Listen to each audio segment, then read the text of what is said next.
ডিমের কারি বানাতে হলে এইভাবে বানান। আর যদি এইভাবে বানান তাহলে কিন্তু কোনো রকমের মাছ মাংস লাগবে না, সব কিছু কিন্তু ফেল হয়ে যাবে ডিমের এই রেসিপির কাছে। তো নমস্কার বন্ধুরা, মনীষা রান্নাঘরে সবাইকে স্বাগত। প্রতিদিনের মতো চলে এলাম আবারও একটা রেসিপি নিয়ে। আশা করি আপনাদের ভীষণ ভালো লাগবে। ডিমের কারির জন্য এখানে নিয়েছি 5টা ডিম, আগের থেকে সেদ্ধ করে খোলা ছাড়িয়ে ধুয়ে রেখেছিলাম। দেখুন, আর ডিমের কারির জন্য এখানে নিয়েছি আমি আলু। আমি এখানে 7টা আলু নিয়েছি এইরকম সাইজের। আলুগুলোকে আগের থেকে খোসা ছাড়িয়ে ধুয়ে জলের মধ্যে রেখেছিলাম। এখন আমি এই আলুগুলো কেটে নিচ্ছি। দেখুন, একটা আলু থেকে 2 টুকরো করে নিচ্ছি। সবগুলো আলু কিন্তু এখানে আমি একই রকমভাবে কেটে নেব। বন্ধুরা, আলু কাটা হয়ে গেছে, আর এখন আমি আলুগুলোকে সাইড করে রেখে দিলাম। এবারে রান্নার জন্য গ্যাসে একটা ডেকচি বসিয়ে দিয়েছি। এবার এখানে দিয়ে দিলাম পরিমাণ মতো তেল। তেলটাকে বেশ ভালোভাবেই প্রথমেই গরম করে নিতে হবে। তেল গরম হয়ে গেলে এখানে দিয়ে দিচ্ছি ডিম। ডিমের মধ্যে কিন্তু কোনো রকমে আমি আগের থেকে লবণ হলুদ মাখাইনি, আমি কিন্তু সরাসরি তেলের মধ্যে ডিমটা দিয়ে দিলাম। এবার ডিমগুলো দিয়ে বেশ ভালোভাবেই নাড়াচাড়া করে ডিমগুলোকে হালকা করে ভেজে নেব। এখানে কিন্তু ডিমগুলো বেশি ভাজার দরকার নেই, বেশি ভাজলে ডিমের সাদাংশটা শক্ত হয়ে যায়। আর ডিমের সাদাংশটা শক্ত হয়ে গেলে কিন্তু একদম ভালো লাগে না ডিমের রেসিপিটা। তো দেখুন, এখন ডিমগুলো এইভাবে আমি মিডিয়াম ফ্লেমে রেখে নাড়াচাড়া করে হালকা লাল করে ভেজে নিয়েছি। এখন ডিমগুলো তুলে নিচ্ছি। এবার ওই তেলের মধ্যে এবারে আমি দিয়ে দিচ্ছি আলু। আলুগুলো একই রকমভাবে একটু লাল করে ভেজে নেব। আপনারা চাইলে কিন্তু আলু সিদ্ধ করেও রান্না করতে পারেন। এবার আমি এখানে আলু দেওয়ার পরে দিয়ে দিচ্ছি খুবই অল্প পরিমাণে লবণ, আর লবণটা দিয়েও বেশ ভালোভাবে মিশিয়ে নেব। এখানে কিন্তু আলু ভাজার সময় কোনো রকমে আমি হলুদের গুঁড়ো ব্যবহার করছি না, শুধুমাত্র লবণ দিয়ে আলুটা ভেজে নেব। দেখুন, কিছু সময় ধরে নাড়াচাড়া করে ঢাকনা দিয়ে আলুটা ভাজা হতে দেবো। তো ততক্ষণে কিন্তু আমি এখানে একটা মশলা করে নিচ্ছি। তো মশলার জন্য 1 ইঞ্চি পরিমাণে নিয়েছি আদা, আর নিয়েছি একটা রসুনের কোয়া। যেহেতু রসুনের কোয়াটা অনেকটা কিন্তু বড়, তার জন্য একটা নিয়েছি। এবারে এখানে দিয়ে দিচ্ছি একটা পেঁয়াজ। তো পেঁয়াজ আর আদা রসুনের পেস্ট আমি বানিয়ে নিয়েছি। তো এবারে দেখুন, ঢাকনাটা খুলে আলুটা একটু নাড়াচাড়া করে নিচ্ছে। তো আলু কিন্তু ভাজা ভাজা হয়ে গেছে, তবে এটা কিন্তু আর একটু লাল করে ভেজে নিলে অনেকটা পরিমাণে কিন্তু সেদ্ধ হয়ে যায়, সেই সঙ্গে খেতেও ভীষণই ভালো লাগে। দেখুন, এইভাবে কিছু সময় ধরে নাড়াচাড়া করে নেওয়ার পরে আলুটা হালকা লাল করে এরকম ভেজে নিয়েছি। আর এখন আমি আলুর পিসগুলো তুলে নিচ্ছি। দেখুন, আলু তুলে নেওয়ার পরে ওই তেলের মধ্যে আর অল্প পরিমাণে দিয়ে দিলাম সর্ষের তেল। তেলটাকে গরম করে এখানে ফোড়নে দিয়ে দিচ্ছি 7-8টার মতো গোলমরিচ, একটা তেজপাতা, একটা শুকনো লঙ্কা, আর দিয়ে দিলাম একটা এলাচ, সঙ্গে আছে 1/2 চামচ পরিমাণে গোটা জিরে। এখন খুব সুন্দরভাবে ফোড়নটাকে নাড়াচাড়া করে ভেজে নিতে হবে। হালকা করে ভাজা হয়ে আসলে সুন্দর একটা মিষ্টি গন্ধ ছাড়লে বেটে রাখা মশলাটা দিয়ে দিচ্ছে। এবার এখানে মশলাটা দিয়ে বেশ ভালোভাবে নাড়াচাড়া করে মশলাটাকে কষিয়ে নেব। যেহেতু আদা রসুন পেঁয়াজের মধ্যে একটা কাঁচা গন্ধ আছে, তার জন্য কিন্তু একটু সময় নিয়ে মশলাটাকে কষিয়ে নিতে হবে।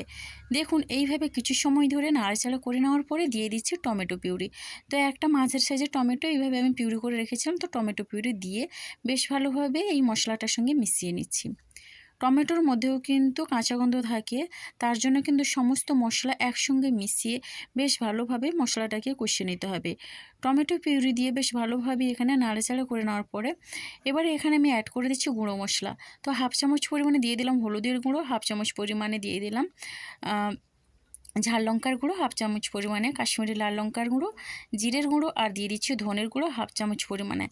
এখন আমি এই গুঁড়ো মশলাগুলো দিয়ে বেশ ভালোভাবে মিশিয়ে নিচ্ছি। এখানে আপনারা চাইলে কালারের জন্য কাশ্মীরি লাল লঙ্কার গুঁড়ো নাও দিতে পারেন, তবে একটু কালার হলে কিন্তু দেখতে যেমন ভালো লাগে আর খেতেও কিন্তু রেসিপিটা ভীষণই ভালো লাগে। তো যাই হোক, এইভাবে গুঁড়ো মশলাগুলো দিয়ে বেশ ভালোভাবে আমি মিশিয়ে নিয়েছি। তো বন্ধুরা দেখুন, এইভাবে মিডিয়াম ফ্লেমে রেখে মশলাটাকে কিছু সময় ধরে নাড়াচাড়া করে নেওয়ার পরে মশলাটা কিন্তু একটু ভাজা ভাজা হয়ে গেছে।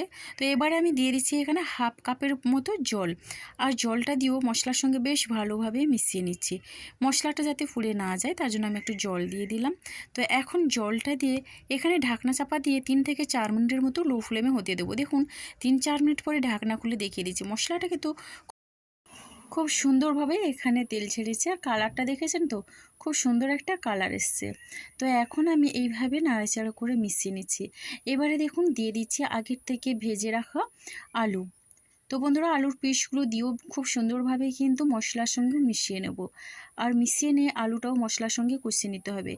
এখানে কিন্তু অনেকটা পরিমাণে আলুটা সেদ্ধও হয়ে যায়, সেই সাথে মশলাটাও দারুণভাবে কষানো হয় এবং আলুর মধ্যে কিন্তু তেল মশলা খুব সুন্দরভাবেই ঢুকবে। তো দেখুন আলুটা বেশ ভালোভাবে মিশিয়ে নেওয়ার পরে এখানে আমি দিয়ে দিচ্ছি স্বাদ অনুসারে লবণ আর দিয়ে দিলাম খুবই অল্প পরিমাণে চিনি। এখন দিয়ে দিচ্ছি কাসুরি মেথি। বন্ধুরা কাসুরি মেথি দিলে কিন্তু ডিমের এই রেসিপিটার স্বাদ যেন 10 গুণ বেড়ে যায়। সুগন্ধে একেবারে গোটা ঘর কিন্তু মোমো করতে থাকে। তো যাই হোক এইভাবে কিছু সময় ধরে কিন্তু এই উপকরণগুলো বেশ ভালোভাবেই আমি মিশিয়ে নিয়েছি। আর এখন এখানে ঢাকনা চাপা দিয়ে মিনিট 5 মতো একেবারে লো ফ্লেমে রান্না হতে দেব। তো দেখুন বন্ধুরা লো ফ্লেমে আমি এখানে রান্নাটা করে নিয়েছি আর এখন ঢাকনাটা খুলে একটু নাড়াচাড়া করে নিচ্ছি। আর এইভাবে কিছু সময় ধরে নাড়াচাড়া করতে করতে এখানে কিন্তু খুব সুন্দরভাবে দেখি বুঝতে পারছেন মশলাটা আলুর গায়ে একেবারে মাখো মাখো হয়ে অনেকটা শুকনো হয়ে গেছে। তো এবারে রান্নার জন্য পুরোপুরি আমি দিয়ে দিচ্ছি জল। আর জলটা দিয়ে বেশ ভালোভাবে মিশিয়ে নেব। যেহেতু আমি এখানে একটু ঝোল ঝোল রাখবো তার জন্য একটু বেশি পরিমাণে জল দিলাম। এবার খুব সুন্দরভাবে মিশিয়ে নিতে হবে যাতে মশলাটা খুব সুন্দরভাবে মিশে যায়। দেখুন এখানে মিশিয়ে নেওয়ার পরে এখানে মিডিয়াম ফ্লেমে 3 থেকে 4 মিনিটের মতো আমি ঢাকনা চাপা দিয়ে রান্না হতে দেব। দেখুন এখানে 4 মিনিট আমি রান্না করে নিয়েছি আর 4 মিনিট পরে ঢাকনা খুলে দেখিয়ে দিচ্ছি ঝোলটা কিন্তু খুব সুন্দরভাবে ফুটছে। আর এখন আমি এখানে দিয়ে দিচ্ছি ভেজে রাখা ডিম। ডিমটা দিয়েও বেশ ভালোভাবে ঝোলের সঙ্গে মিশিয়ে নেব। তো এই রকম ডিমের ঝোল থাকলে বন্ধুরা দুপুরে গরম ভাতের সাথে আর কোনো কিছুর প্রয়োজন হয় না, মাছ মাংসের স্বাদকেও হার মানাবে। এবারে 3টে কাঁচা লঙ্কা চেরা দিয়ে দিলাম আর দিয়ে এবারে ঢাকনা চাপা দিয়ে মিনিমাম আরও তার 4 থেকে 5 মিনিট রান্না হতে দেব। তো দেখুন এখানে কিন্তু 5 মিনিট পরে ঢাকনাটা খুলে আমি একটু মিশিয়ে দেখিয়ে দিচ্ছি।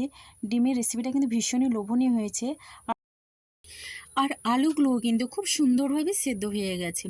এবারে আমি নামানোর আগে দিয়ে দিচ্ছি 1/2 চামচ পরিমাণে গরম মশলা গুঁড়ো আর দিয়ে দিচ্ছি এখানে সামান্য পরিমাণে ধনেপাতা কুচি। এখন বেশ ভালোভাবে মিশিয়ে নিচ্ছি। ডিমের এই লোভনীয় রেসিপিটি একবার হলেও ট্রাই করার অনুরোধ রইল। তো দেখুন বন্ধুরা এখন আমি গরম মশলা গুঁড়ো আর ধনেপাতা দিয়ে মিশিয়ে নেওয়ার পরে গ্যাসটা বন্ধ করে ঢাকনা চাপা দিয়ে স্ট্যান্ডিং টাইমের জন্য মিনিমাম 5 মিনিটের মতো রেখে দেবো। তো 5 মিনিট পরে ফিরে এলাম। দেখেছেন তো কতটা লোভনীয় স্বাদের হয়েছে ডিমের এই রেসিপিটা। রুটি পরোটার সাথে থাকলে কিন্তু রুটি খাওয়া শুরু করলে আর কোনো মতেই থামবে না। এটা খেতে এতটাই ভালো লাগে। তো বন্ধুরা এই এক পদেই কিন্তু সমস্ত ভাত খেয়ে নিতে পারবেন। তো আজকের রেসিপিটা আমার এই পর্যন্ত। আর আগামীকাল আসবো আবারও একটা নতুন রেসিপি নিয়ে। আপনারা সবাই সুস্থ থাকুন, ভালো থাকুন। অসংখ্য ধন্যবাদ আর অনেক অনেক ভালোবাসা রইল আমার সোনা বন্ধুদের জন্য। তাহলে বন্ধুরা আজকের মতো সবাইকে টাটা।